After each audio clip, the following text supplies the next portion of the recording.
Hoy, mientras almorzaba con Pablo, le pregunté cómo le gustaría que lo introdujera. En general, todas las charlas de YouTube tienen muchas cosas, de todas las cosas que hace Pablo, que son tantas. Bueno, tiene una reputación enorme, es escritor, es sacerdote, escribió libros. Pero me dijo que la manera más linda... me emociono. Qué horrible. Me emociona. Era que cuente un poquito qué había sido para mí ser amiga del desierto. Así que mi breve introducción no va a ir por todo lo que hizo, sino por lo que representa ser amiga del desierto. Cómo ha cambiado mi vida a partir de dedicarle todos los días unos minutos al silencio. Lo que propone Pablo es muy difícil para todos porque estamos acostumbrados a mucho ruido, a mucho ajetreo, y su propuesta es totalmente contracultural, ¿no? Es como que nos invita a bajar y eso nos cuesta un montón. La idea es justamente invertir el foco de atención y llevar la atención de lo que está afuera hacia adentro y darnos cuenta de que adentro nuestro hay mucha vida, hay mucha luz, hay muchas cosas por descubrir, porque en general estamos siempre mirando hacia afuera, ¿no? Con las demandas, con los que tenemos hijos, los que trabajamos, y cuando uno da vuelta a eso, se da cuenta de que adentro hay una vida llena de colores, Primero hay que atravesar algunas sombras, es verdad, pero una vez que uno está conectado con su interior se da cuenta de que ahí hay muchísimo por descubrir. Así que la invitación es esa. Pablo lo va a contar mucho mejor que yo. Él va a contar sobre este nuevo paradigma, que es el paradigma de la interioridad, que tiene que ver con dar vuelta ese foco para darnos cuenta de que nuestra vida real está adentro. Así que un honor, Pablo, estar acá contigo. Muchísimas gracias.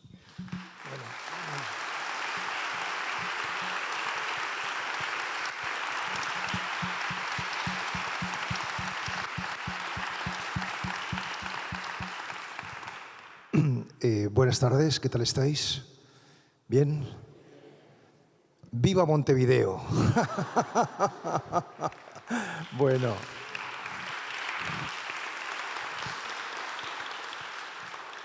Quiero agradeceros de todo corazón estar aquí. Realmente es una acogida muy calurosa, muy afectuosa y me siento pues muy recompensado realmente con vuestras caras, con vuestras sonrisas, ¿no? Tan bonitas, ¿no? Tan bonitas, ¿no? Yo he cogido la costumbre, cuando voy a hablar a algún foro, que esto desconcentra mucho a lo institucional, que antes de hablar, pues hacer lo que he hecho aquí, y es pasar por el patio de butacas y saludar a la gente uno a uno, ¿no? Porque me parece que mucho más importante que la transmisión de un contenido, que puede ser muy luminoso y muy transformador, pero mucho más transformador todavía es la transmisión energética. Es decir, que lo que damos con la presencia, ¿no? Y por eso ese contacto personal me parece muy importante, ¿no? Y también suelo decir, al final de las charlas, pues yo suelo firmar los libros, ¿no? Pero yo también digo, y si alguien no quiere que le firme, pero quiere que le dé un abrazo, pues también puede ser, ¿no? O sea, porque bueno, que eso es lo esencial, esa cercanía, ¿no? Mirad, me han dado 45 minutos para poder disertar ante todos vosotros por primera vez en Uruguay. Y luego tendremos un ratito, no sé, 10 minutos, 15 más o menos, de preguntas, si queda alguna duda, algún eco, algún comentario que queráis hacer. Y eso es un poquito el plan. He titulado esta exposición hacia una... ¿Cómo lo he titulado? No sé, esto no es lo mío, esto es lo tuyo. Hacia una síntesis de la espiritualidad, ¿no? Más en concreto, hacia una espiritualidad de la síntesis. Estos pequeños errores son no solamente humanos, sino que son los que dan veracidad al asunto, ¿no?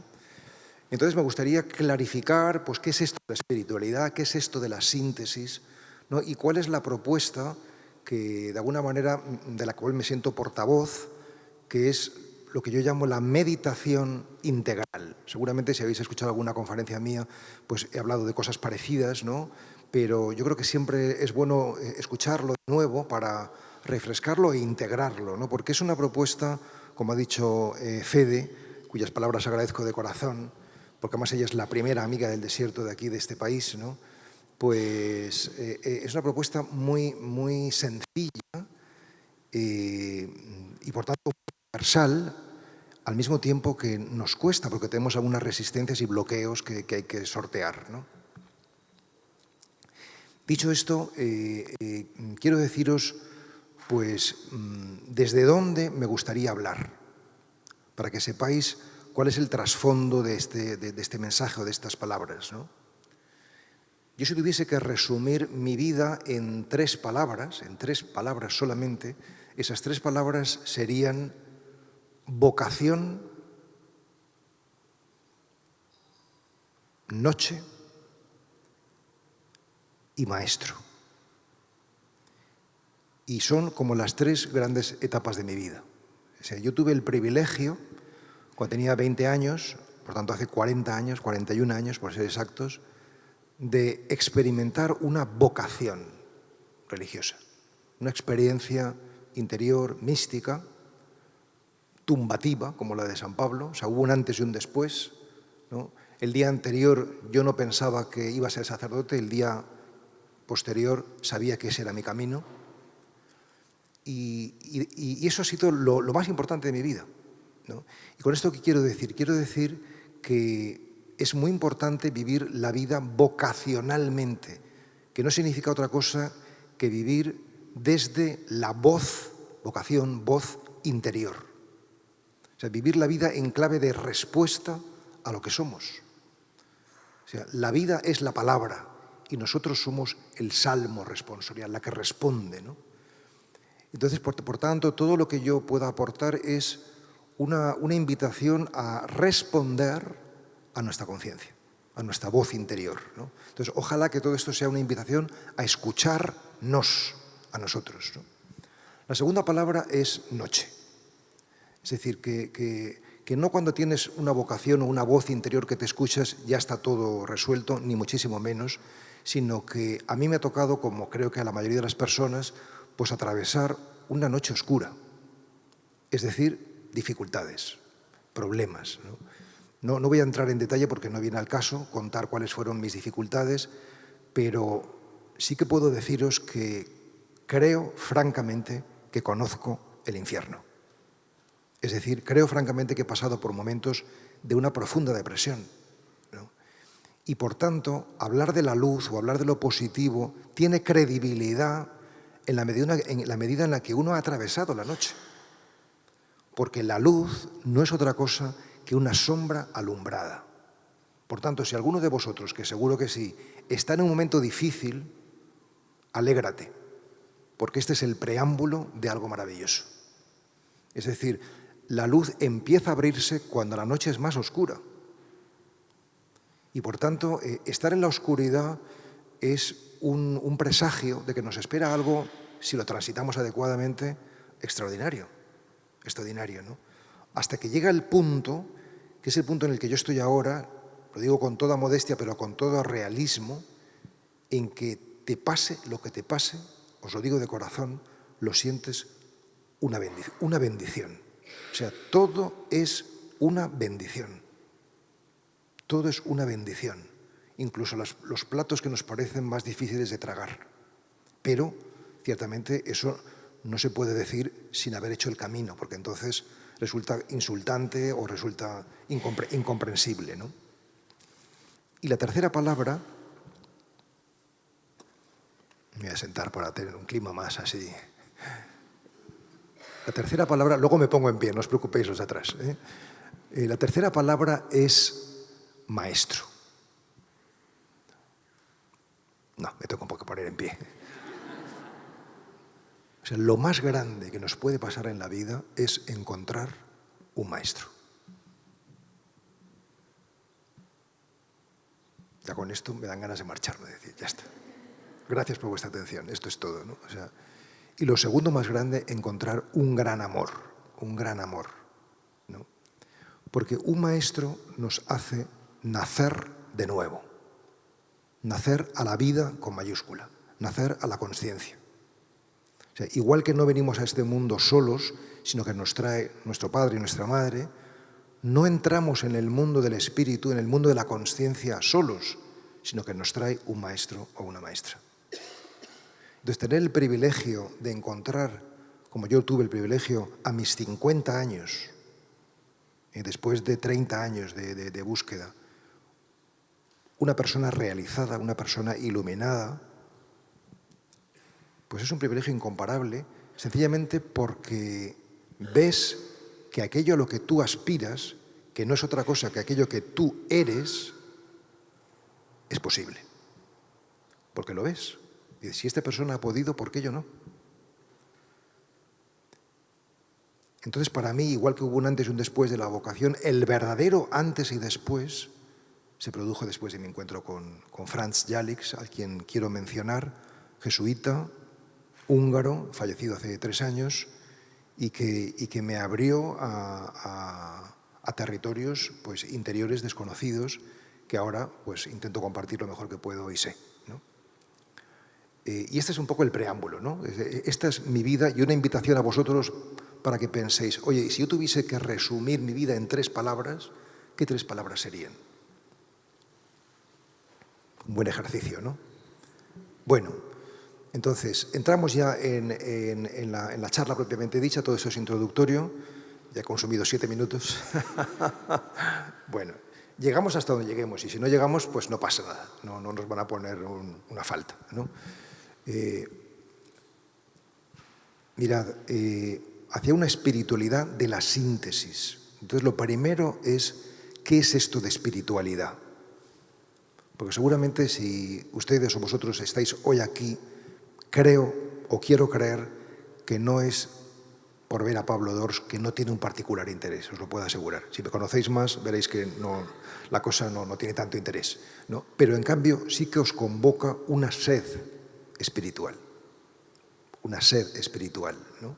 Es decir, tenemos instintos, eso se refiere al cuerpo, tenemos deseos, eso se refiere a la mente, y tenemos una sed interior, un anhelo profundo, y tú puedes tener tus instintos y tus deseos totalmente colmados y, sin embargo, no ser feliz, no vivir plenamente, porque no has colmado ese anhelo espiritual, ¿no? Y entonces, ¿qué es esto de la espiritualidad? ¿Cómo podemos responder a esta sed de ser que tenemos, ¿no? Pues he llegado a una definición que la he compartido en distintos foros que me parece muy ajustada, ¿no? Y que es la siguiente, ¿no? La espiritualidad es el cultivo del cuerpo y de la mente por medio de la atención que produce frutos de armonía y compasión. Y en esta definición todas las palabras son importantes, ¿no? Primero es un cultivo, es decir, que estamos llamados a cultivarnos, a entendernos como un huerto, como un campo de cultivo, ¿no? O sea, que tenemos que, ese regalo que se nos hace con la vida, hay que cultivarlo, ¿no? ¿Y qué tenemos en concreto que cultivar? Pues tenemos que cultivar aquello que somos cuerpo y mente. Somos cuerpo y mente. Entonces, la tarea espiritual es cultivar aquello que eres, cuerpo y mente. ¿Y qué es lo específico de lo espiritual? ¿Cómo se cultiva ese cuerpo y esa mente? Por medio de la atención. Entonces, si tú pones atención a tu cuerpo y pones atención a tu mente, empiezas el camino espiritual. Atención es tanto como amor. O sea, solamente atendemos aquello a lo que amamos.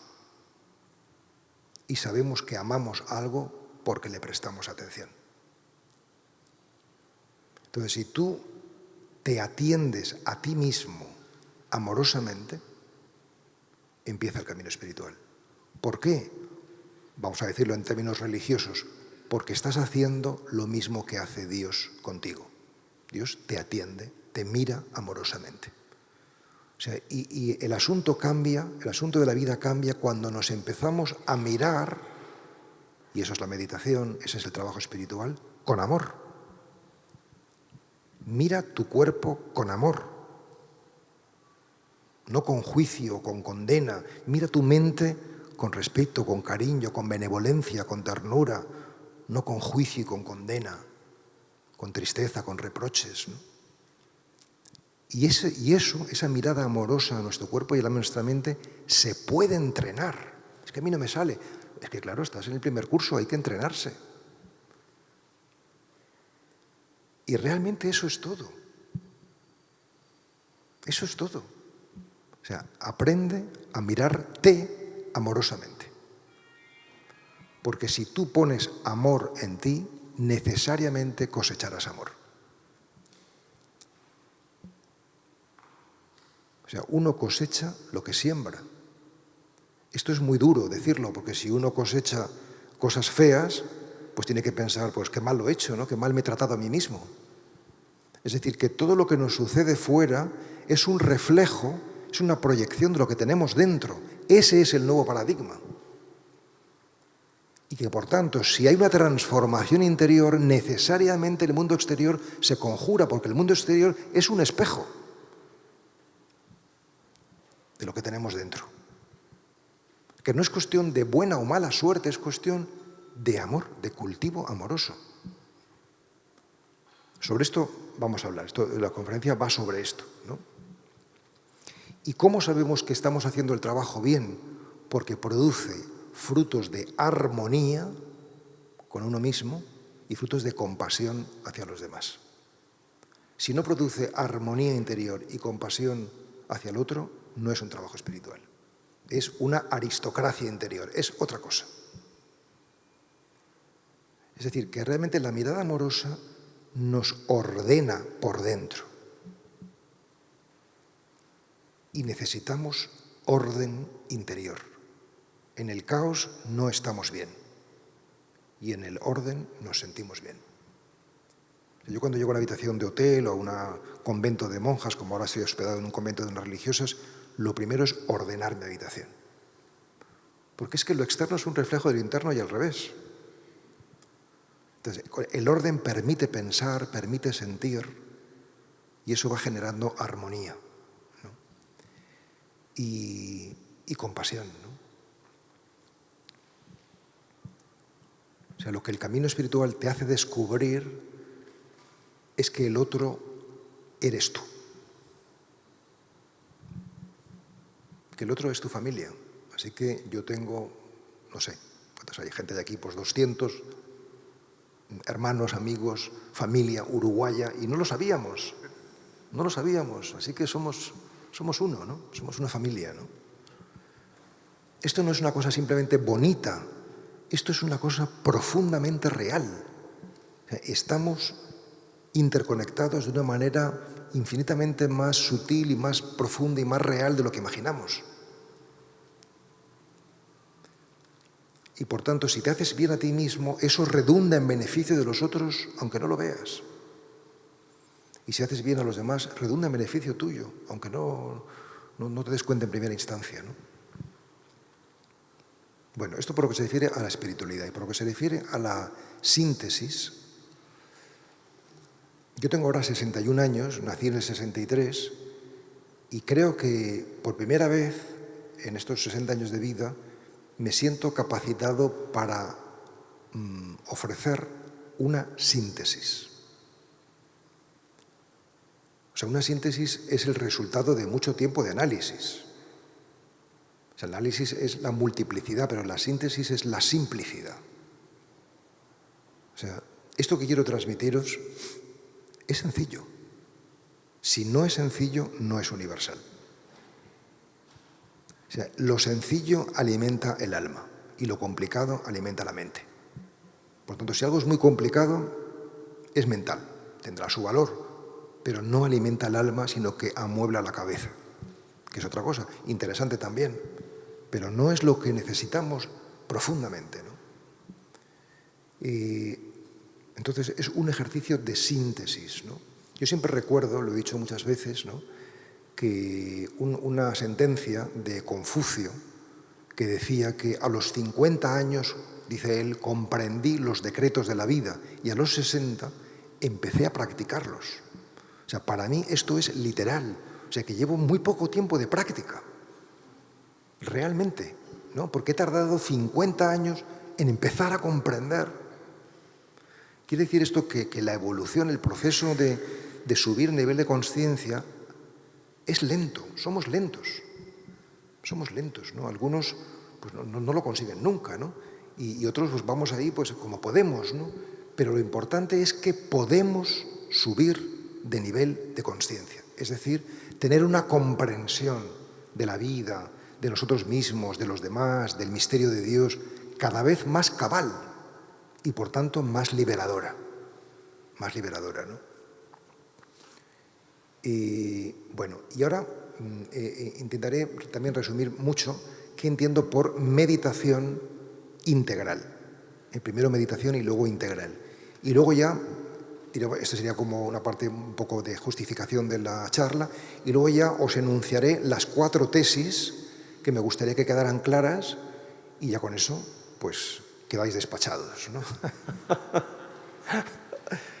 Entonces, ¿qué es la meditación? Pues la meditación es un ejercicio o un cultivo de quietud corporal y de silenciamiento mental. Es una práctica pautada, unos minutos al día, en que intentamos estarnos quietos y no pensar. Esto no puede ser una explicación, esta charla no puede ser una explicación de cómo se hace esto. Para eso pues hay cursos, hay retiros, pero esa es la meditación, ¿no? Esta meditación, esta práctica, nos va introduciendo poco a poco en lo que llamamos una vida contemplativa. O sea, si tú meditas es para tener una vida contemplativa. La práctica meditativa conduce a una vida contemplativa. ¿Y qué es una vida contemplativa? Pues una vida en la que no prima el hacer cosas, sino el ser. O sea, tú eres valioso porque eres, no por lo que hagas o dejes de hacer. Entonces, la acción nos cansa. La acción nos cansa. El hacer nos cansa. Pero el ser nos descansa. Entonces, esto es una invitación a descansar en el ser. O sea, y de verdad creo que lo que más necesitamos es descansar. Y si somos creyentes, que seguro que hay muchos creyentes aquí, pues descansar en Dios. Y si no lo somos, descansar en la realidad, porque la realidad rige, luego es Dios. Todo el sufrimiento es resistencia a lo real. Dicho en lenguaje religioso, resistencia a la voluntad de Dios. Pero sobre esto entraremos, ¿eh?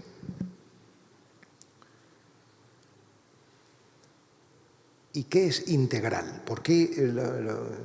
Que una cosa que me gusta menos de esa palabra es que ahora todo es integral. Entonces es como muy común, ¿no? Pero es que realmente es una palabra muy poderosa, ¿no? Pues mirar, integral para mí tiene un doble sentido y esta es la propuesta que hacemos en Amigos del Desierto, ¿no? Y es la siguiente, ¿no? El primer sentido de integral significa que yo creo sinceramente que ha llegado un momento en la historia de la humanidad en que hemos de pasar, se lo decía esta mañana a Federica, hemos de pasar de una visión etnocéntrica a una visión mundicéntrica. O sea, ¿cuál es el etnocéntrica? Pues el egocéntrica es yo. La película es nada más mi cara, un primer plano permanente, ese es el egocentrismo, ¿no?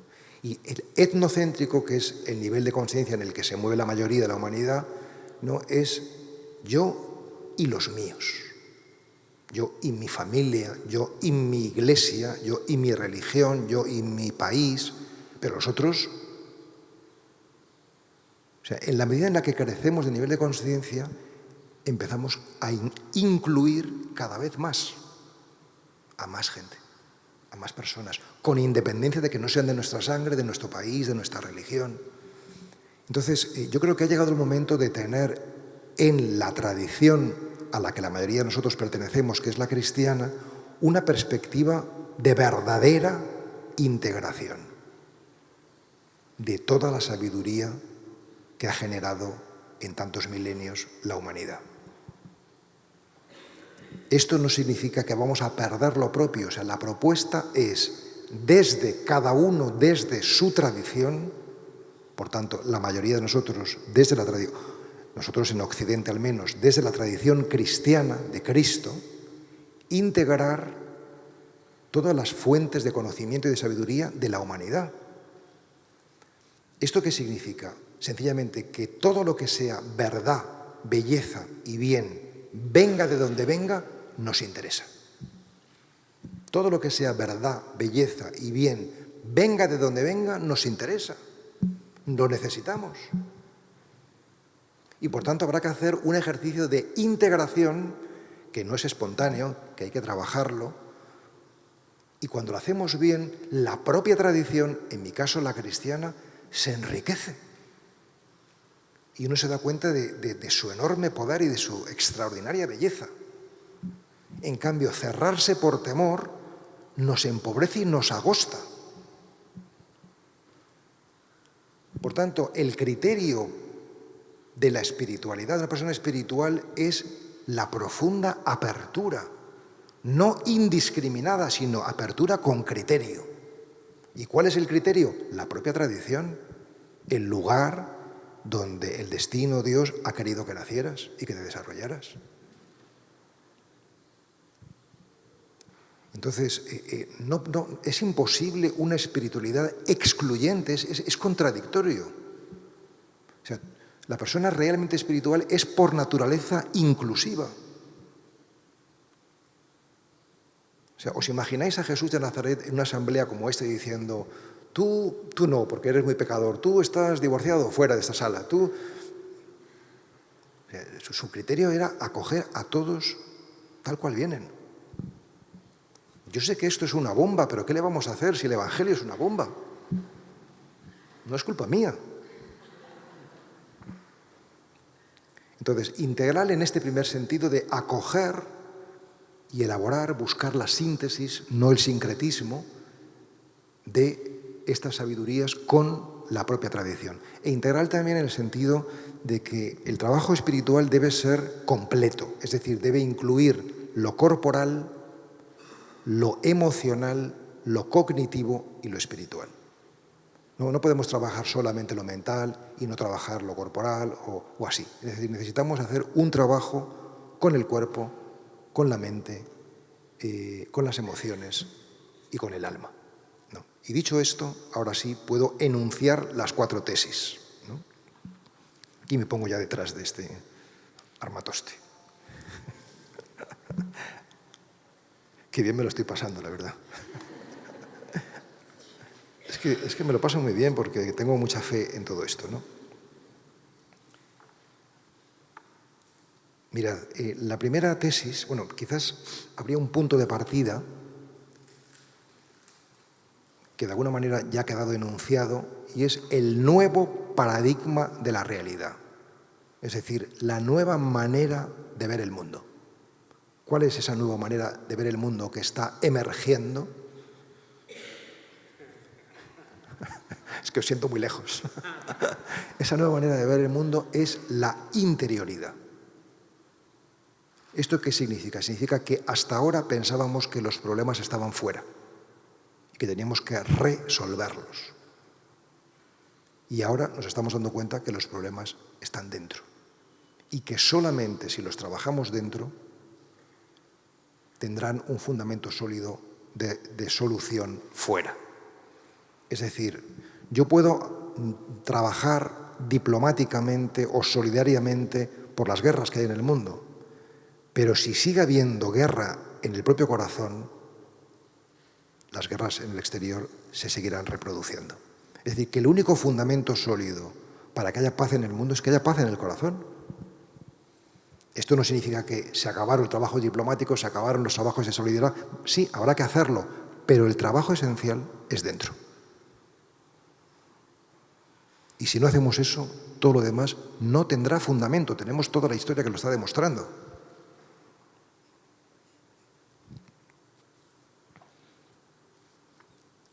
Esto se debe a que hemos hecho un mito, esto lo he dicho miles de veces, un mito del pensamiento y de la acción. Toda la cultura está construida desde el pensamiento y la acción. Y está muy bien pensar, y está muy bien actuar, pero hay algo más esencial, algo previo a pensar y a actuar, y es mirar y escuchar. Antes de pensar, mira, escucha. Y antes de actuar, mira y escucha. Y por tanto, la propuesta es la contemplación. Mirar y escuchar. Y ahora sí, con este presupuesto, las 4 tesis, ¿no? La primera sería esta. La vía de la interioridad es la corporeidad. Primero las voy a leer y luego las explico brevemente, y os dejo descansar. La segunda es la raíz del sufrimiento, es la identificación con lo que no somos. Nos identificamos con el cuerpo y con la mente y por eso sufrimos. La tercera, si cambiamos la forma de pensar, cambiamos la forma de sentir. Y la última, el autoconocimiento es conocimiento de Dios. Ahora que leo todo esto, pienso, tendría que estar aquí por lo menos 2 o 3 horas para hablar de todo esto, ¿no? Pero no pasa nada, sí que nos queda pues, el aperitivo de un mundo por explorar, ¿no? Entonces, lo primero es la corporeidad como vía para la interioridad. Esto, como decía antes, también es una bomba. Porque lo que está diciendo es, no puedes llegar a tu alma si no es a través de tu cuerpo. El cuerpo es la puerta del alma. Y digo que es la bomba porque esto no nos lo han enseñado nunca. O sea, a nosotros nos han enseñado que para relacionarse con Dios, con el alma, con el ser, pues tenemos que pensar y tenemos que imaginar. La vía imaginativa, la vía discursiva, las palabras, los pensamientos, las imágenes, pero no el contacto con lo más primordial, que es el cuerpo. Y por tanto, esto es un cambio de mentalidad, una metanoia, un salto muy grande. O sea, el cuerpo es lo más básico, no es lo más relevante, pero es lo más básico, pero no nos lo podemos saltar. Entonces, ¿cuál es la propuesta? Porque yo me gustaría que pensarais que vengo con una propuesta muy concreta y que sintierais eso, ¿no? Pues la propuesta es que nos sentemos a meditar. ¿Y qué es meditar en primera instancia? Pues meditar en primera instancia es tener consciencia corporal, es decir, sentir el propio cuerpo.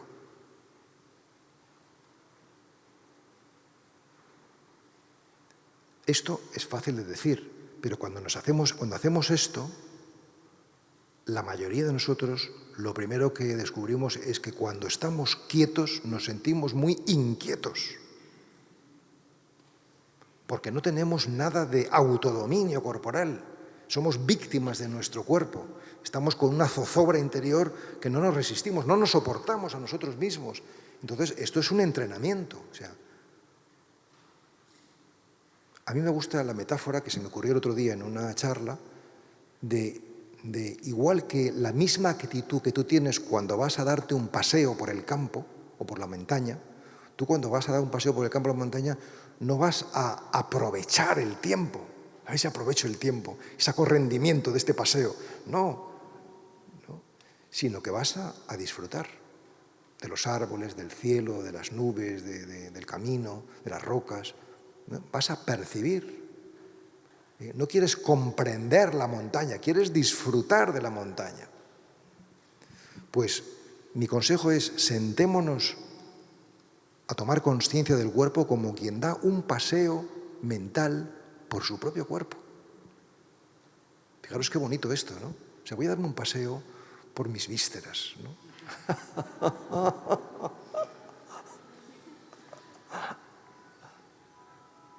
Pero ¿por qué esto es liberador? Porque estás poniendo amor a lo que eres, en primera instancia. Eres mucho más que eso es nada más la carcasa, pero también, en cierta medida, eres esa carcasa, ¿no? Entonces, por supuesto que hay muchas técnicas muy sofisticadas de hacer esos paseos, pero igual que cuando vas a la montaña, pues hay un montón de rutas ya diseñadas que puedes hacerlo y que están ya pautadas, cuántos kilómetros, cuántas, en fin, ventajas tiene para perder peso, en fin, 1000 cosas que están ya establecidas, pero eso son técnicas, eso se puede aprender, pero lo que hemos de entender es que simplemente mirar tu realidad corporal amorosamente la va ablandando. Y dejamos de estar tan rígidos corporalmente y empezamos a soltar y a suavizar. Y vamos descubriendo que tenemos en el cuerpo muchos bloqueos energéticos y poner la atención amorosa sobre ellos los va abriendo. Es decir, si tienes el cuerpo muy contraído, no puedes recibir el mensaje porque estás cerradito. Estás cerradito. Entonces tienes que abrirlo. Bueno, aquí tengo muchas cosas más escritas sobre esto, pero es suficiente, ¿eh? Es decir, atrévete a salir a la montaña en tu cuerpo, ¿no? Hacer este paseo corporal consciente, ¿no? Y esto empieza a desbloquearnos, a abrirnos, ¿no? La segunda tesis, hemos dicho que la raíz del sufrimiento es la identificación con lo que no somos, ¿no? Es decir, el camino espiritual lo que busca es la paz. O sea, lo que buscamos es la paz. La paz nos va a llevar al amor y el amor nos va a llevar a la alegría. Este es el orden de los 3 grandes dones. Ahora que empezamos la Navidad, te dices, hay mucha paz, amor y alegría. Pues eso es, exactamente. Tú no puedes amar a alguien si no estás en paz, porque lo primero que vas a dar va a ser nerviosismo. Y si amas a alguien, de verdad, vas a experimentar la alegría. ¿Y con esto qué quiero decir? Quiero decir que si un camino, si nuestra vida está surcada de sufrimiento, no estamos en paz. Y por tanto, esta propuesta, yo sé que esto suena muy grandilocuente y que va a decir, pero esta persona, ¿quién se ha creído que es? Pues, pero esta propuesta nos conduce a la liberación del sufrimiento.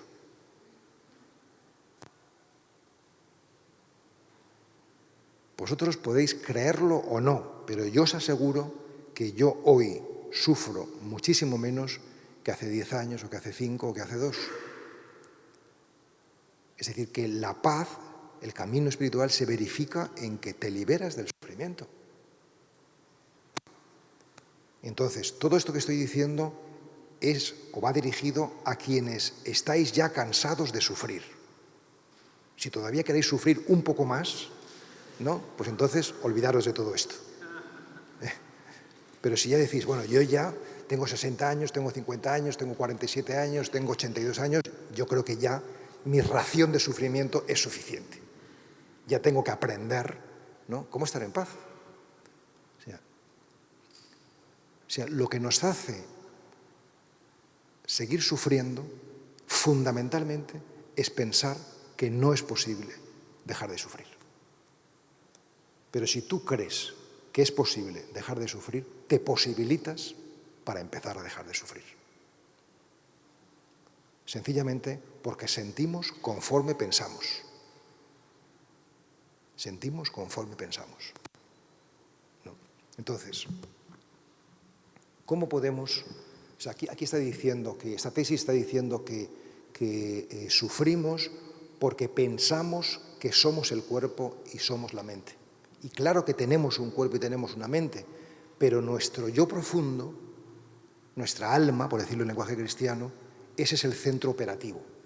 Entonces, si tú funcionas no desde la mente, que es como funcionamos la mayoría, sino desde el alma, empiezas a trascender, es decir, a no dar tanta importancia a las cuestiones corporales y mentales. O sea, a darte cuenta de que todo lo corporal y lo mental, aunque pueda ser muy virulento, es pasajero. Por ejemplo, yo me siento de pronto muy triste. O sea, lo más probable es que mañana, o incluso dentro de media horita, o incluso de 2 minutos, ya no estés triste. O sea, que las emociones son pasajeras. Y entonces, ¿cuál es la propuesta ante el sufrimiento? Pues, como os he dicho antes, el trabajo contemplativo es mirarlo atenta y amorosamente. Eso que te hace sufrir. Ya solamente mirarlo, nos va distanciando de ello. O sea, sufrimos porque nos metemos dentro, pensamos que somos eso, pero solamente mirarlo, va creando esa distancia liberadora. Nos va ayudando a comprender el poder de la observación, de ponernos por encima, de ser señores y no víctimas o esclavos de esto, ¿no? O sea, hay gente que duda de esto que estoy diciendo, de este poder de la observación. Pero yo les suelo decir, tú esta noche, yo os propongo esto, esta noche, cuando lleguéis a vuestra casa, con vuestro teléfono móvil o celular, os ponéis delante del espejo de vuestro cuarto de baño y ponéis ahí 5 minutos de timing, o 10 minutos mejor. Voy a mirar mi cara. 5 minutos. Os puedo asegurar que solamente mirar se va a generar un montón de sentimientos diferentes y cambiantes. Y seguramente pasaréis de una complacencia inicial, mira qué guapito estoy hoy, ¿no? A una tristeza inexplicable, un asco y hasta el llanto. Es decir, que solamente observar nos transforma, nos hace darnos cuenta, ¿no? Este es un trabajo progresivo, que no se hace en 2 días, ¿no? Pero realmente se trata de, cuando nos asalta una emoción, nos asalta un pensamiento tóxico, ¿no?, observar su curso y ver cómo, igual que viene, se va. También la meditación tiene este tema de observar los pensamientos y darnos cuenta de que no son consistentes, ¿no? También se puede hacer de una manera más explícita, yo lo hago así también, de manera más explícita, y es diciéndose a sí mismo, yo no soy mi cuerpo, yo no soy mis emociones, yo no soy mi ego, yo no soy mis deseos o mis afectos. Puedo tener deseos, afectos, pero eso no soy yo, no es mi sustancia. Bien, esto de los afectos, yo no soy mis afectos, tiene un peso específico, un valor muy grande, ¿no? Porque normalmente pues, nos sentimos muy identificados con nuestro ser querido, con nuestra pareja, con nuestro marido, nuestra esposa, con nuestros hijos, ¿no? Y aquí es muy importante, a mí me ha ayudado mucho y por eso lo comparto con vosotros, con ustedes, diferenciar entre amor y cariño. Yo puedo tener amor a mis enemigos, es posible esto, pero no puedo tener cariño por ellos. Un sentimiento de afecto y de cariño hacia ellos no lo puedo tener, porque eso sería violentar. Entonces, ¿qué es el amor? El amor es deseo de bien y disposición al servicio. Si yo te deseo el bien y me pongo a tu servicio, eso es amor. Puedo ir acompañado de un sentimiento de tener cariño o no, pero es importante diferenciarlo. Entonces, yo no soy mis deseos o mis afectos, sino que soy amor, puedo dar amor, puedo recibir amor. Bueno, tercera tesis y penúltima, y me quedan 5 minutos, 6 minutos. Si cambiamos la forma de pensar, cambiamos la forma de sentir. Es decir, que si sufres, si tienes sentimientos negativos, es que piensas mal. Esto es muy bueno, ¿no? Si sufres, es que piensas mal. Y por tanto, el camino espiritual supone una reprogramación neuronal. Me miráis con cara de escépticos, ¿no? Supone cambiar la manera de pensar. O sea, por ejemplo, eso que no tenía que haber sucedido, según tú, sí que tenía que haber sucedido. O sea, es un trabajo de comprender que todo lo que sucede, aunque de entrada puede no gustar a nuestro ego, es conveniente y tiene un propósito de amor. Entonces, yo me he permitido, como ya he hecho en algunas conferencias, en resumir, no me da tiempo, pero bueno, no lo voy a explicar, pero por lo menos os voy a enunciar las 7 creencias falsas, es decir, las 7 maneras de pensar que nos hacen sufrir. Y yo os digo, esto suena muy brutal, pero yo os digo que si realmente cambiamos estas creencias, como si fuese una hierba mala, la sacamos de nuestra mente y ponemos una hierba buena, una flor, empezamos a entrar en la liberación del sufrimiento. ¿No? Luego, si queréis en las preguntas, hablamos sobre ello, pero ahora nada más las voy a enunciar. Primera creencia falsa, la muerte. Suena música. Ha llegado nuestra hora, hermanos.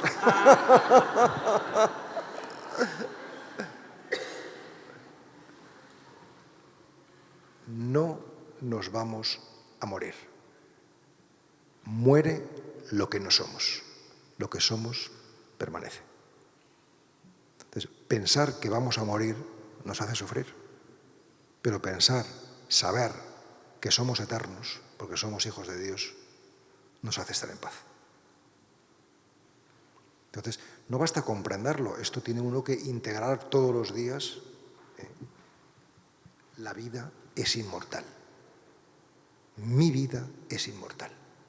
Yo soy la vida. Y la vida no puede morir. O sea, cuando Jesús dice, yo soy el camino, la verdad y la vida, nos está invitando a que nosotros digamos, yo soy el camino, la verdad y la vida. Claro, esto es esto es tremendo, ¿no? Pero es que es esta la cuestión, ¿no? Segunda creencia falsa, el juicio. O sea, lo que nos hace sufrir es pensar que hay cosas buenas y cosas malas. Personas buenas y personas malas. Claro, esto es una revolución para la moral católica, ¿no? Porque realmente, más que pensar que hay gente buena y hay gente mala, lo que sí que nos libera y nos da paz es pensar que todo el mundo lo hace siempre lo mejor posible, incluso el que se equivoca y el que comete un error terrible. O sea, yo siempre digo, esta conferencia es la mejor posible que yo puedo dar, porque si supiera hacerlo mejor, os puedo asegurar que lo haría. Y así todo. Y si yo reservo mis fuerzas y no lo hago tan bien porque pienso, pues es porque pienso que reservar mis fuerzas es mejor. Por eso reservo mis fuerzas. Entonces, integrar que las cosas no son buenas o malas, sino perfectas y necesarias. Y por tanto, todo el mundo lo hace siempre lo mejor posible. Tercera frase, tercera creencia negativa sobre la que ya hemos hablado, el sufrimiento. Pensar que el sufrimiento es inevitable. Por lo cual, para exorcizar esta creencia negativa, yo me digo a mí mismo todos los días, nada ni nadie puede alterar mi paz interior. Ahora venía en el coche con Fede y me preguntaba, ¿estás nervioso? Yo le decía, nada ni nadie va a alterar, un grupo de uruguayos no va a hacerme perder, no va a hacerme perder la paz. O sea, no estoy dispuesto, o sea, es un precio demasiado caro perder la paz. ni por Uruguay ni por quien sea, ¿sabes? O sea, no. No, porque además si pierdes la paz lo pierdes todo, pierdes la credibilidad. Entonces, es que tú estás muy acostumbrado. No, es que el trabajo interior da frutos, ¿no? Muerte, juicio, sufrimiento, azar, creencia negativa. O sea, pensar que dependemos de la suerte. Qué buena suerte has tenido, qué mala suerte. Se le ha caído una teja en la cabeza, qué mala suerte tuvo. No. O ha fracasado 3 veces en sus matrimonios, qué mala suerte. No. El azar se exorciza con esta afirmación positiva, que os recomiendo también repetir siempre. Todo tiene un propósito de amor. Es decir, que las cosas suceden misteriosamente, eso es lo que llamamos la providencia, para nuestro bien. O sea que si estamos aquí en esta conferencia, esto, igual que todo lo demás que ha sucedido antes y todo lo que sucederá después, es para nuestro bien, es porque nos corresponde esto. Si no nos correspondiera, no estaríamos aquí. O sea, esto es lo que el destino, la providencia, ha pensado que es necesario para nosotros. O sea que no es casual que tú estés aquí. Qué casualidad, me encontré con una persona y de pronto, no es casual. Era necesario. Quinta, la separación o la soledad. O sea, pensar que estamos solos. Es una creencia equivocada. Este dedo puede decir, me siento muy solo. Que solo me siento. Y entonces habrá que respetar este sentimiento, pero habrá que decirle, te sientes solo porque eres un ignorante. Porque lo que no sabes es que tienes aquí otros 4 compañeros que están a tu lado y pertenecen a un cuerpo y ese cuerpo pertenece a una sociedad. Es decir, que estás muy acompañado. Entonces, los sentimientos negativos obedecen a un pensamiento erróneo. Y por tanto, la única manera de vencer la ignorancia es inoculando una información verdadera. O sea, cuando Jesús está en la cruz y está a punto de morir, no dice, estos son unos malvados, sino dice, son unos ignorantes, perdonadles porque no saben lo que hacen. Entonces, lo que no puede ser es que 2000 años después sigamos siendo unos ignorantes, ¿no? Vamos a empezar a aprender un poco, ¿no? Por tanto, aquí la afirmación positiva sería, todos somos uno. Todos somos uno. No estamos solos, somos uno. No. Penúltimo, la ilusión. Penúltima creencia errónea, la ilusión. ¿En qué consiste esto? Pues pensar, como pensamos, que esto que vemos es lo que hay, es la realidad. Pero no seas ingenuo. ¿Cómo va a ser esto la realidad? O sea, decir, tú ves esto y crees, esto es la realidad, pero viene aquí una hormiga o viene aquí un elefante, ¿y qué ve una hormiga y qué ve un elefante? Es decir, no te das cuenta de que lo que tú ves es solamente un punto de vista, una perspectiva. O sea, la realidad será la configuración de todas las perspectivas posibles, no solamente la tuya. Entonces, salir de esta ilusión, nunca mejor dicho, de pensar que lo que está ante nosotros es lo que hay. No, es lo que tú ves. Alguien puede estar aquí y decir, 200 uruguayos confundidos. O alguien puede decir, 200 personas maravillosas. ¿Y de qué depende? Pues de quien lo mira. De quien lo mira. Entonces depende de lo que tengas dentro para ver una cosa u otra. ¿No?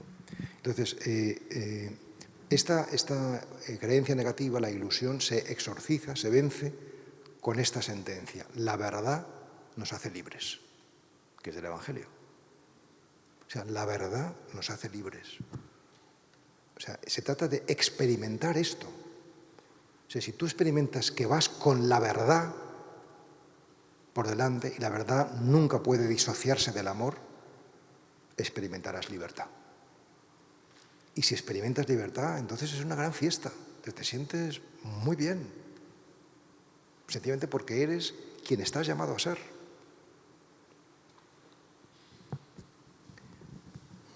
Y por último, la creencia falsa de la materia. Nosotros todos somos materialistas, pensamos desde la materia. Pensamos primero llenar la barriga y luego ya lo espiritual. Primero lo material, ¿no? Cuando en el Evangelio se dice el pan y la palabra, no el pan solo, sino el pan y la palabra. No solo de pan vive el hombre, y también no solo de materia, también necesitamos el espíritu, ¿no?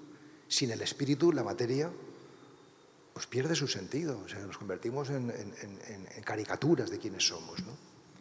Y aquí la afirmación positiva sería: solo Dios basta, ¿no? Solo el Espíritu nos redime. Bueno, me queda la última afirmación: el autoconocimiento es conocimiento de Dios, pero no la voy a explicar para que os quedéis con apetito. ¿Qué querrá decir con esto, no? He cumplido mis 45 minutos 50, es más que suficiente. Y quiero agradeceros de todo corazón vuestra atención. Os he sentido un público casi diría que inmejorable, ¿no? O sea, estabais todos ahí con una atención enorme, ¿no? Y esto pues me parece muy bonito, ¿no?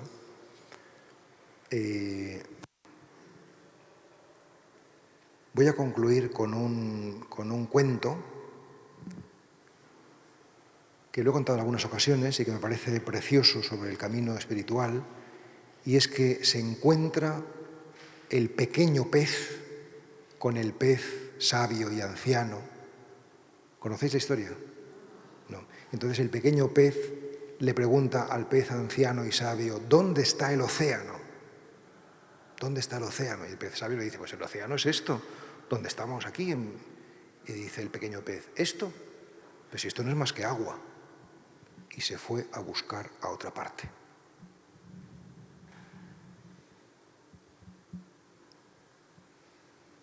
¿Qué podía decirle el pez anciano y sabio, ¿no?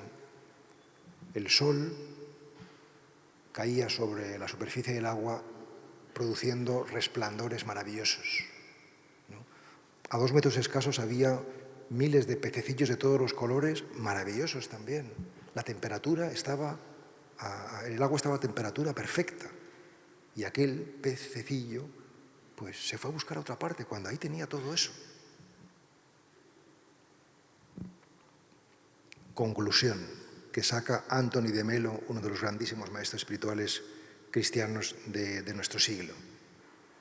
Dice: deja de buscar, pequeño pez, no hay nada que buscar. Basta abrir los ojos y mirar. No puedes dejar de verlo.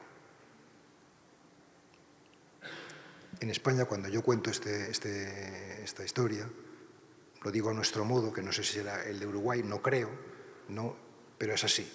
Deja de buscar, pequeño pez, no seas gilipollas. Muchas gracias por vuestra atención.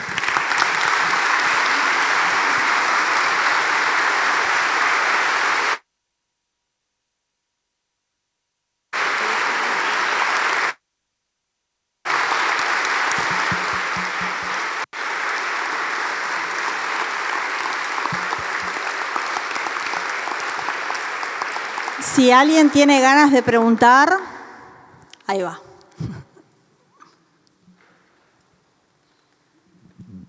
Hola, mi nombre es Mariela. Yo tengo una duda con respecto a cuando usted dijo que no existen buenas personas y malas personas. Sí. Porque por un lado pienso que sí se puede hacer el mal sin intención, simplemente por una equivocación o un error, pero yo conozco personas que hacen el daño a sabiendas de que lo están haciendo, y considero que esas personas son malas personas. No entiendo eso cuando usted dice de que, bueno, no hay malas personas y buenas personas, y yo creo que sí. No sé si usted tiene una explicación para eso.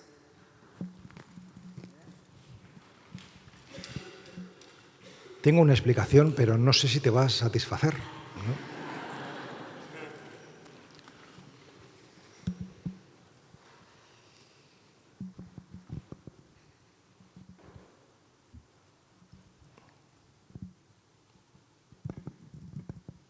Yo miro esta asamblea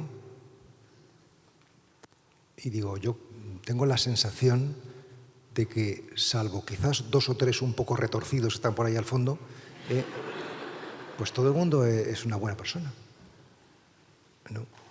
Y entonces podemos sacar 2 conclusiones. O bien, nosotros sí, nosotros somos los buenos, ¿no? Pero hay malos fuera, ¿no? Claro, eso es como presuponer o presumir que los otros son los malos, ¿no? Cuando realmente el germen del bien y el germen del mal están en todos, porque somos uno. Esa es la cuestión, ¿no? Y cómo el mal, lo oscuro, como decía al comienzo de mi intervención, no es más que ausencia de luz, ¿no? Entonces, no es que esa persona sea mala, sino que todavía no ha descubierto la luz que es y que tiene, ¿no?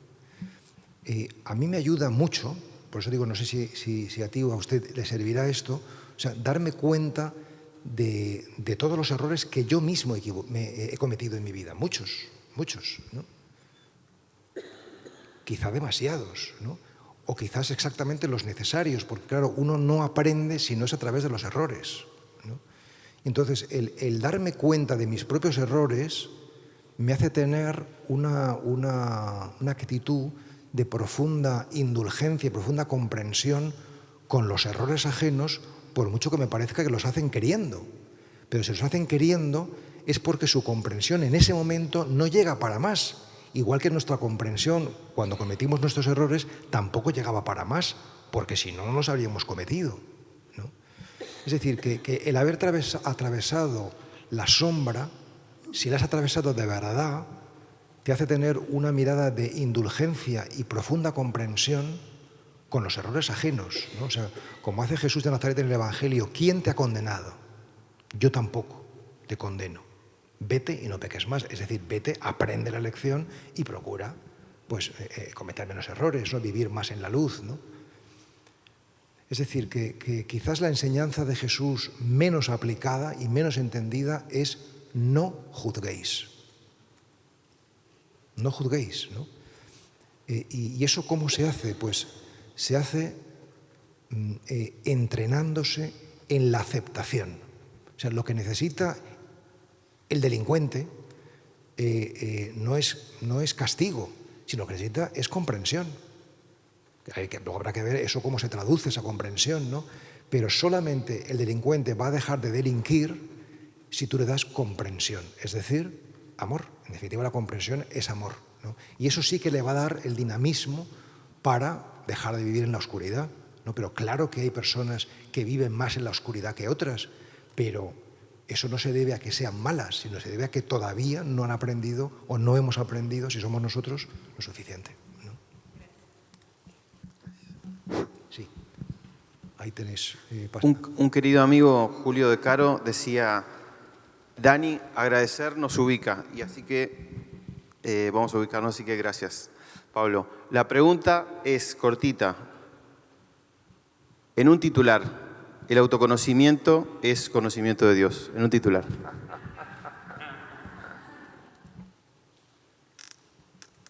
Mirad, a la red de meditadores de Amigos del Desierto viene mucha gente no creyente, que se han alejado de la fe, de la Iglesia, ¿no? Y nosotros trabajamos desde una cepa cristiana, es decir, tenemos un símbolo religioso que es el icono de la Trinidad y tenemos una oración para empezar y para terminar, ¿no? Y entonces, como no son creyentes, pues es que si todo esto es muy religioso, pues no es para mí. Yo le digo, bueno, si tú tienes sed de autoconocimiento, de entrar en ti mismo, ven y lo verás. Es decir, ven, haz la práctica de silenciarte, de escuchar, de mirar, ¿no? Y no des particular importancia a estos signos externos, ¿no? Yo recuerdo cuando yo estuve en el mundo del Zen, estuve 7 años con 3 maestros Zen distintos, pues también me tocaba, porque era budista, pues recitar unos sutras, que además eran en japonés, no me enteraba de nada, y yo pues discipularmente pues recitaba esos textos que bueno, pues entraban dentro de la lógica de esa práctica, ¿no? Y esa práctica me sirvió. No sé si esas sutras me ayudaron o no, pero iban en el lote, iban con todo, ¿no? Entonces, o sea, cuando decimos es una persona iluminada, ¿no? ¿Qué queremos decir con eso? Pues queremos decir que ¿qué es lo que se ilumina? ¿Qué es lo que se ilumina? Pues lo que se ilumina es quién eres tú. O sea, lo que se desvela es el misterio de la identidad. O sea, la gran pregunta espiritual es ¿qué soy yo? ¿Quién soy yo? Dicho de otra manera, como yo lo digo en Biografía del Silencio, la tierra prometida eres tú. O sea, si tú realmente conoces lo que eres y quién eres, necesariamente conoces que eres una criatura y por tanto que hay un creador. Necesariamente conoces que eres un ser espiritual y que por tanto existe el espíritu. O sea, necesariamente reconoces que eres luz. Yo soy la luz del mundo, ¿no? Y por tanto hay un vínculo inexorable entre el descubrimiento de uno mismo y el descubrimiento de Dios, ¿no? Cuando Jesús dice, nadie va al Padre si no es por mí, quiere decir que nadie llega al misterio de Dios si no es por la humanidad. O sea, que no puedes conocer a Dios sin conocerte a ti mismo, y que la única manera de conocer a Dios es conociéndote a ti mismo. Porque ese es el misterio. O sea, lo que simboliza Jesucristo, Dios y hombre verdadero, es el paradigma o el emblema de lo que somos nosotros, verdaderos hombres y verdaderos dioses, verdaderos hijos de Dios. O sea, esto puede sonar muy teórico, pero realmente el camino espiritual lo que te da es una profunda autoridad, porque sabes que no estás hablando desde el ego, sino desde el alma, que es decir, tu vínculo profundo con la divinidad, ¿no?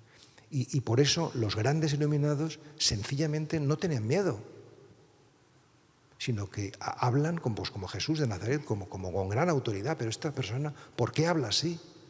O sea, ¿de qué fuente bebe que yo me quiero apuntar a esa fuente, ¿no? O sea, ¿qué se mete esa persona, ¿no? Para estar así, ¿no?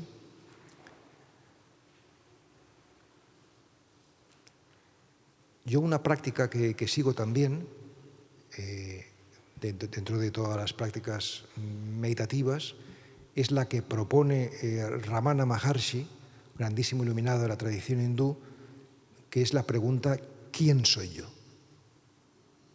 Sobre esto no vamos a hablar ahora porque es muy largo, pero en definitiva esta pregunta formulada en el momento adecuado nos coloca en una situación de ir más allá de lo racional y nos abre, nos hace receptivos, nos coloca en un territorio de expectativa, de apertura, de incertidumbre.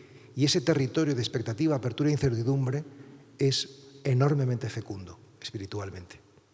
O sea, evidentemente no vas a encontrar una respuesta en un enunciado, o sea, no es una respuesta mental, sino que tu propia vida, lo que te va sucediendo, es la respuesta a lo que tú eres, ¿no? ¿Vale? Daniel, ¿no? Muy bien, Daniel. ¿Hay ahí alguna pregunta más? Sí, mi nombre es Gabriela.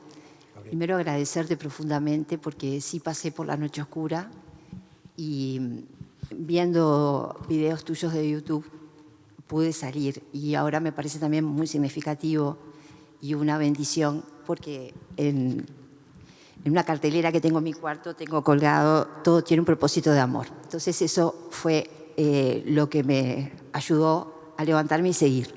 Por eso te lo agradezco y estoy acá y vine a agradecerte. Pero tengo una duda, ¿no? Tú hablas mucho de lo corpóreo en esto de entrar en nosotros mismos y en el silencio. Para mí el silencio es Dios, ¿no? Lo que me pasa es que ahí dudo si estoy haciéndolo bien, que por momentos es como que lo corpóreo no está. Que llegas a un estado en el que te sentís como en una nada y de repente te podés dar cuenta que tenés el cuerpo cuando hay como algo que es muy fuerte, que se siente como una electricidad y me hace bajar y sentir que estoy en mi cuerpo. Entonces, parecerá medio loco, pero es como que empezás a decir, bueno, ¿soy cuerpo? ¿Me explico? Sí, entiendo muy bien. El cuerpo es la puerta de entrada, pero no es todo. Es la puerta de entrada, pero no es todo. Es decir, que lo que hace la consciencia corporal entrenada y aguda, ejercitada, ¿no?, es incluyendo el cuerpo, pero trascenderlo, ¿no? Y eso que pasa con el cuerpo, que de pronto ya no lo sientes, estás totalmente trascendido eso, ¿no?, en la meditación profunda, también puede llegar a pasar con la mente. Es decir, que llega un momento donde tampoco tienes pensamientos, sino que es la pura presencia, ¿no? En todo caso, dicho así, puede parecer como muy elevado porque normalmente pues no se trasciende la mente así tan fácilmente, ni mucho menos, pero no tiene importancia. O sea, si llegas ahí, pues genial, pero si no llegas, no tiene importancia, porque lo que sí que tiene importancia es la entrega de tu tiempo, y de tu intención y de tu cuerpo. Tú estás de cuerpo presente ahí, entregando tu tiempo a Dios, entregando tu tiempo a la búsqueda espiritual, estás entregando no solamente tu cuerpo, sino tu tiempo y tu intención de querer ir a Dios, de querer ir a tu núcleo profundo. Si tú haces esa entrega, eso ya es valioso. Si llegas más hondo y más profundo, pues genial, pero cada uno llega hasta donde está preparado y llega a donde tiene que llegar, ¿no? Y sí, se va perdiendo la conciencia corporal y se adquiere pues una conciencia transpersonal, que se llama, ¿no?, más profunda, ¿no? Claro que sí. ¿Está prendido? Bueno, yo tenía una pregunta acerca del tema del alma. Del alma. También recientemente pasé por la noche oscura, pero no era la primera vez, ya fueron 3 veces.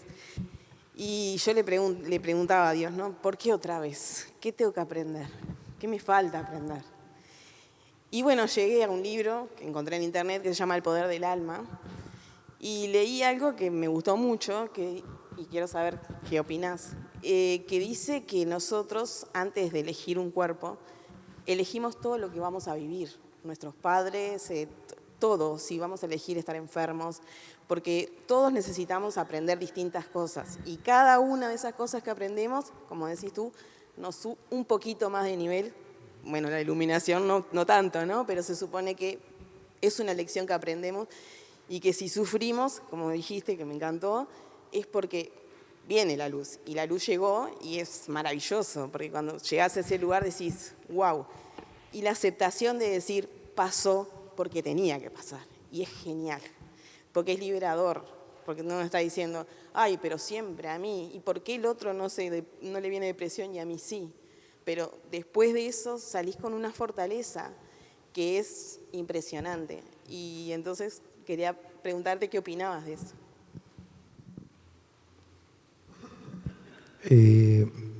Las respuestas que más éxito tienen, todas las que doy, es cuando digo, no lo sé. Esto siempre tiene una gran aceptación, ¿no? O sea, en realidad no lo sé, no lo sé, ¿no? O sea, yo sí que he oído esto, ¿no?, de que nosotros elegimos, ¿no?, nuestros padres, elegimos nuestro destino. Yo eso no lo sé, si es así o no, ¿no? O sea,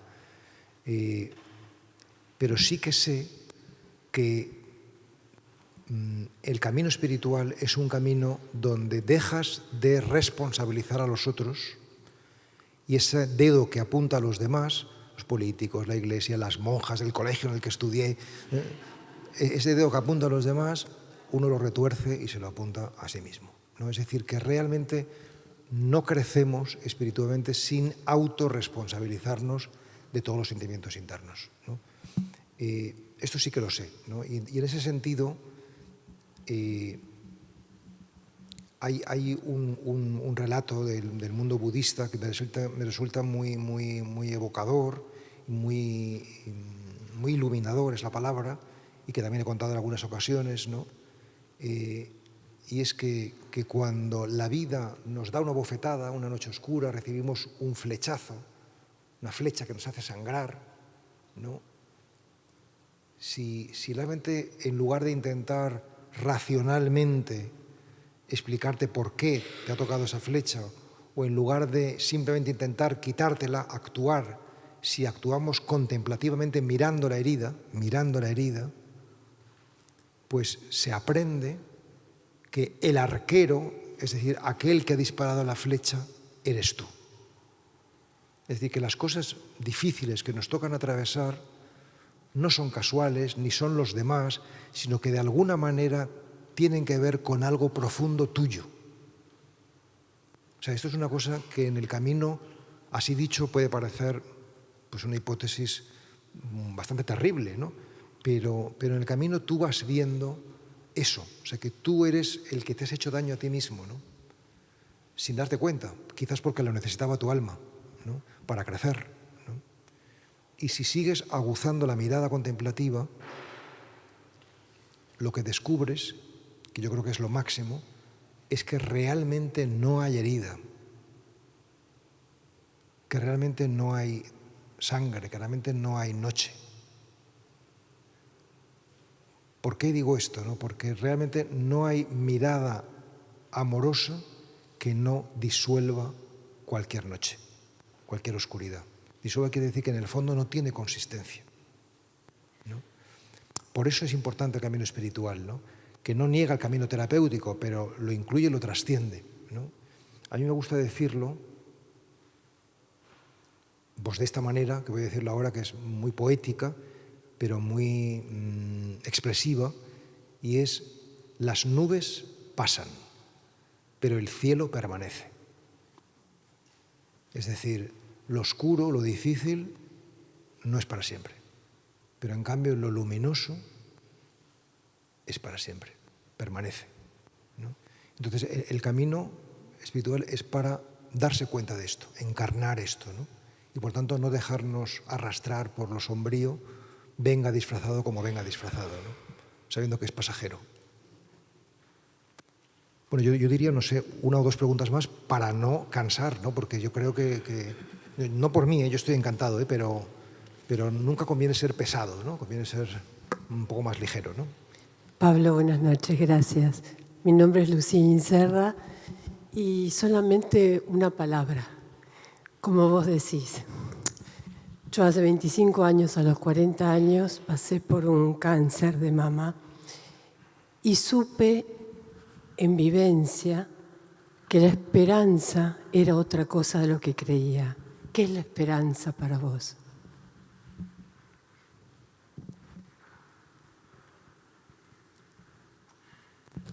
Preguntas más difíciles me hacéis.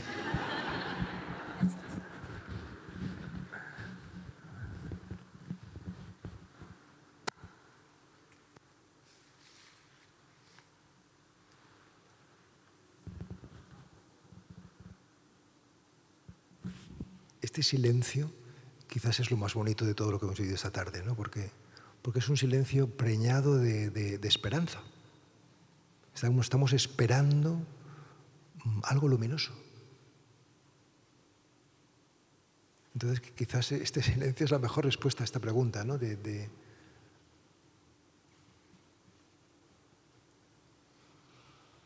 sea, es decir, el único fundamento de esperar que el futuro será mejor y será luminoso, será hermoso, será el único fundamento para esperar de una manera que no sea infantil y que no sea, en fin, simplemente optimista, es vivir en el presente de la mejor manera que tú puedas y sepas, ¿no? Entonces, ¿qué es la esperanza? ¿Cómo se demuestra que tú eres una persona esperanzada si hoy, ahora, estás viviendo en tu máximo de posibilidades de dignidad y de intensidad, ¿no? O sea, si tú hoy te entregas, puedes confiar, puedes esperar que mañana será mejor todavía, ¿no? Yo realmente, os lo digo, no sé, con toda sinceridad, ¿no? Yo estoy sorprendidísimo de la vida. O sea, realmente todo esto que estoy viviendo, pues es que no me lo imaginaba en absoluto. O O sea, decir que la vida es mucho más hermosa y mucho más intensa y mucho más agradecida de lo que yo podía sospechar, ¿no? O sea, es decir, que si tú realmente te pones en el camino, o sea, Dios no se deja ganar en generosidad, te retorna el 100 por 1, también como dice el Evangelio, ¿no? Entonces, la esperanza es pon tú 1 ahora y ten la certeza de que recibirás 100, ¿no? Pero tienes que poner 1, ciertamente, tienes que entregarte, ¿no? Y yo lo que he experimentado, y ya con esto concluyo, pero esto es bastante reciente, porque yo he sido muy lento en mi camino, pero es que si realmente, os lo digo de corazón, si realmente ponemos el foco de nuestra atención en Dios, o si queréis, en el crecimiento espiritual, la cosa funciona. Pero lo difícil es realmente poner el foco en Dios. O sea, porque uno puede ponerlo intencionalmente. O sea, yo cuando me ordené sacerdote, intencionalmente puse el foco en Dios, pero en el fondo no estaba puesto, estaba todavía en mi ego. Pero cuando realmente trasciendes el ego,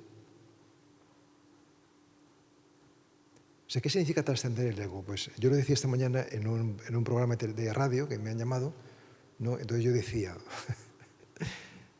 a raíz de una pregunta del periodista, yo decía, Pablo Dors ha muerto. Y me decía, ¿pero qué quiere usted decir? ¿No? Y dice, pues quiero decir que Pablo Dors no me importa nada. O sea, es una cosa que ha quedado en el pasado. O sea, eso ya no tiene el menor interés. O sea, si ahora toca hablar, después tocará tomarse una cerveza, pues tomaremos una cerveza, ¿no? Pero que mi foco de atención ya no está en eso.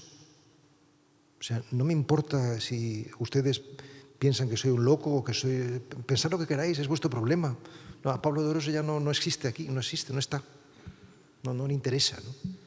Y eso te da una enorme libertad. O sea, porque realmente quitarse del ego, o sea, que tu foco esté en la vida, en Dios, en el ser, es la libertad. Es la libertad, ¿no?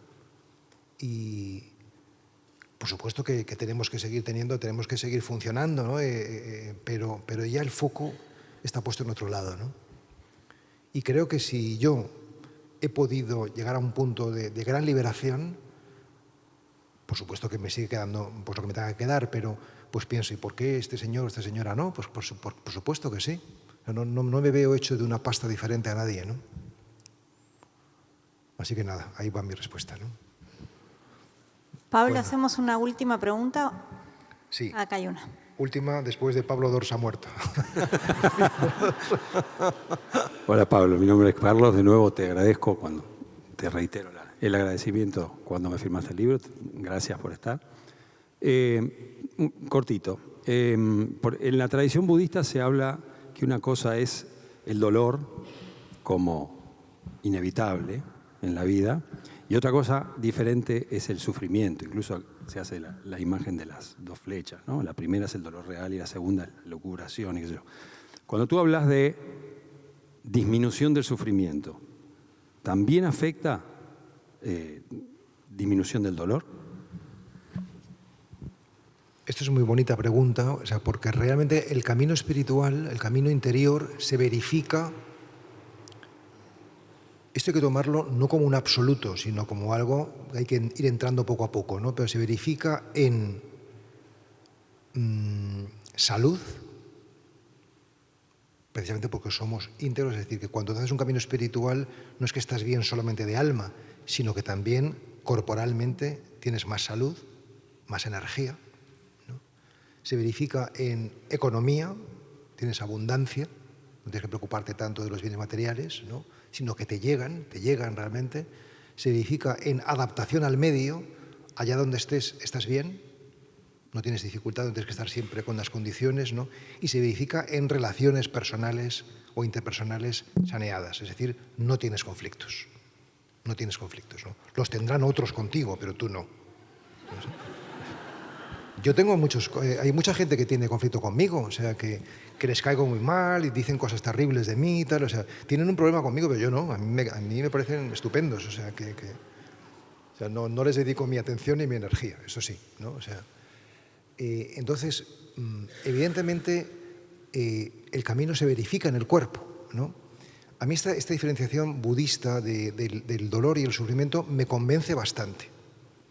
Es decir, que uno puede realmente tener un dolor importante, pero tener poco sufrimiento o cero sufrimiento, ¿no?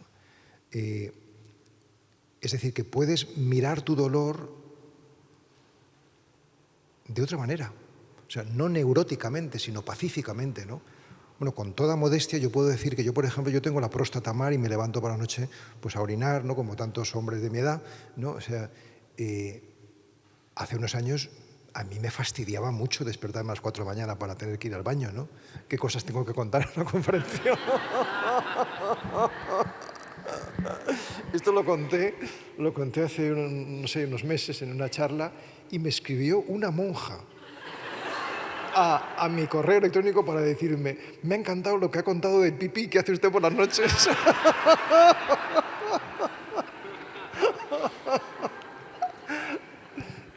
Bueno, pues ahora, cuando me levanto a hacer pipí, estoy feliz. O sea, me hace gracia el asunto, ¿no? Mira qué gracioso, ¿no? Que la cosa pide, no me molesta nada.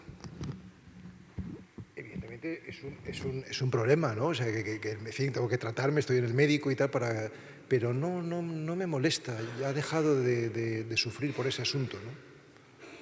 O sea, estoy tan confiado en que realmente es como la velocidad. Yo antes tenía miedo a ir muy rápido y digo, no vais tan rápido. Ahora no tengo ningún miedo a la velocidad. O sea, si la gente corre mucho, yo digo, pues será que ha llegado mi hora, ¿no? Será que es el momento, ¿no? Y es que no está bien que lo diga yo, pero estoy entregado. O sea, que me da igual. Me da igual. Bueno.